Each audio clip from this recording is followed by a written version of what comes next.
Hi everyone, welcome back to this little mini series I'm doing here on key insights and lessons from the Little School of Big Change. So today is lesson number 2, and last week for the first lesson I talked about how our habits are actually a sign of our mental health. They show us that we are mentally healthy by nature.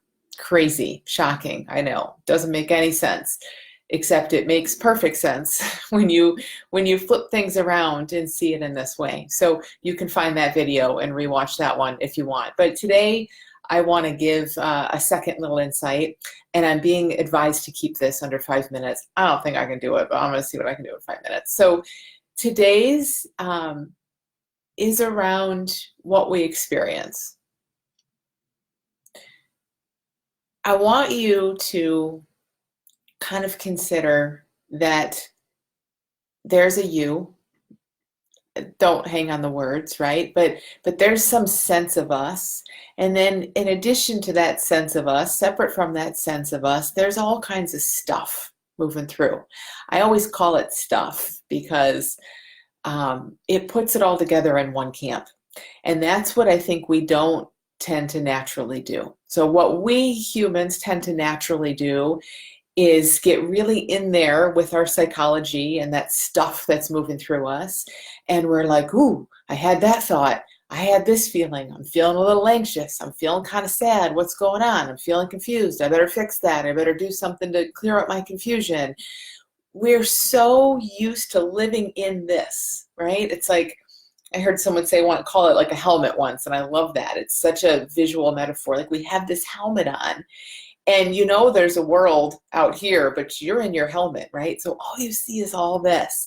And we're so used to being in that and frankly, not really thinking much. Now, if you're watching this video, you're probably not in this camp, but for most of the world, not really thinking much about what's outside of our helmet.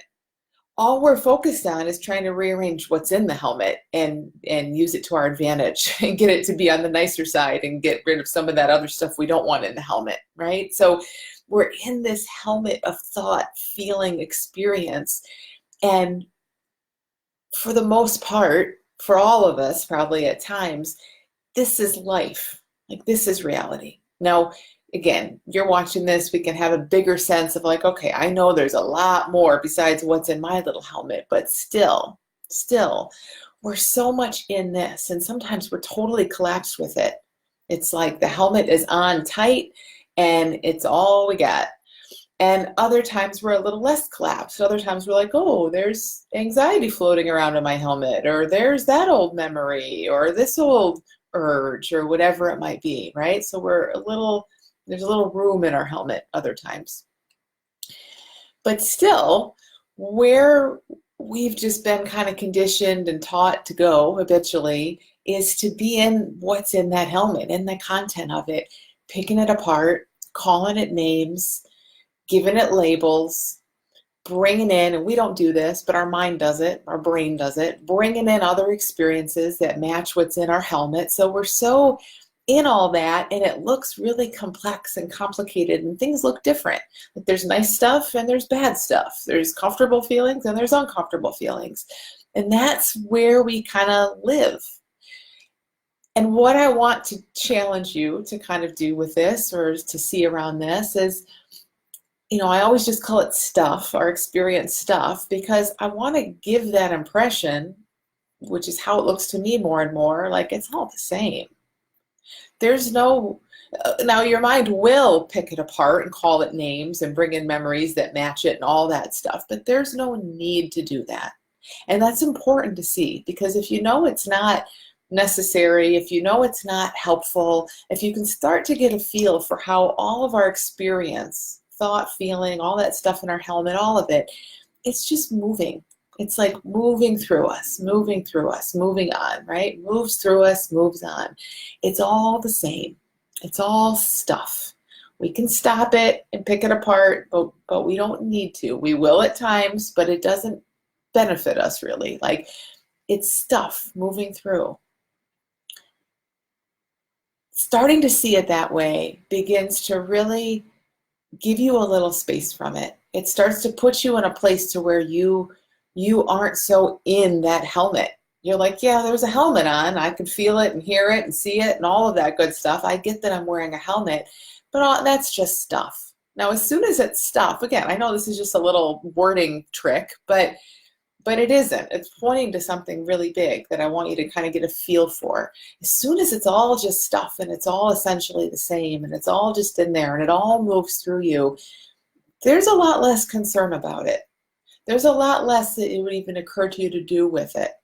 The inclination to name it and label it and do something about it fades a lot.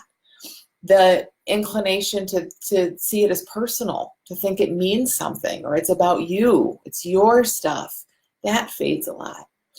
And what I really want you to start to see is that it isn't yours. You don't own it. How could you own it? It comes and goes through you all the time. You didn't put it there.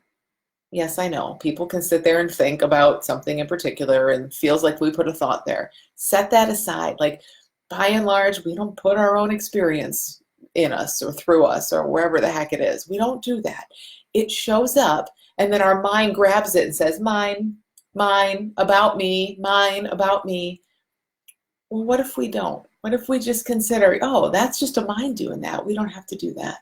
So now we have this stuff. It's all the same. It's all just moving through us. It all operates in the same way, essentially. Yes, it has nuances that feel different. Don't have to worry about that.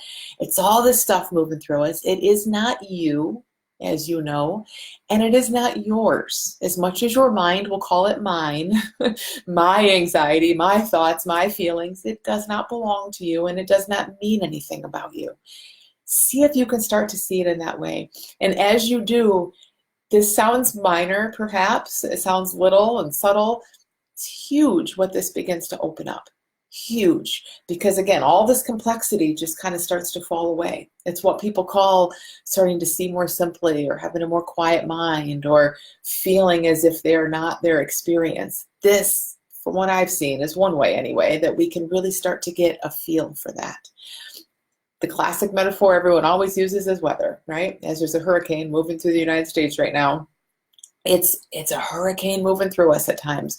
Other times it's a tornado. Other times it's a light little sprinkle. Other times it's a beautiful sunny day. We can call all those different types of weather and analyze them, but we don't have to. We can also say, oh, it's weather.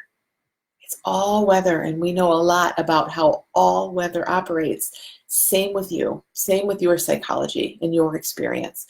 So see if you can get a sense of you much bigger than the weather and stuff moving through, and then all of your experience, all of it just being experience. It's all just your psychology. It's all just stuff moving through. It all works in the same way.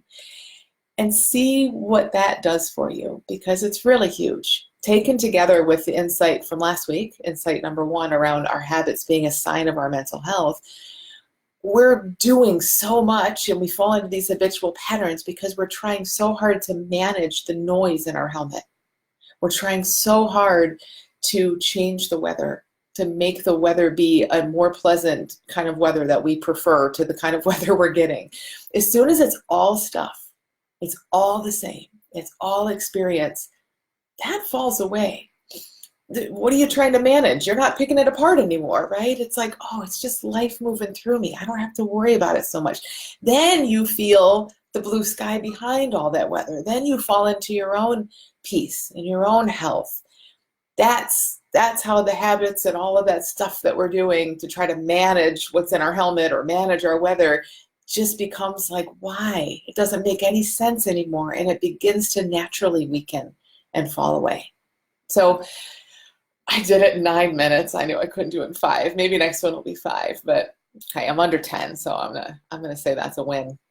So thank you guys so much for listening. Little School Big Change starts in I think like 19 days. I don't know. There's some links here. Check out the site. You can now pre-enroll and save some money and ensure your seat because it's going to fill up. You can also join as a free member. We have a free member level at the Little School Big Change now where you get some cool resources totally for free and you can kind of lurk around and see what it looks like in there. It's a really pretty school, so check it out. So thank you guys so much for listening. I'll be back next week with insight number 3. Have a great week.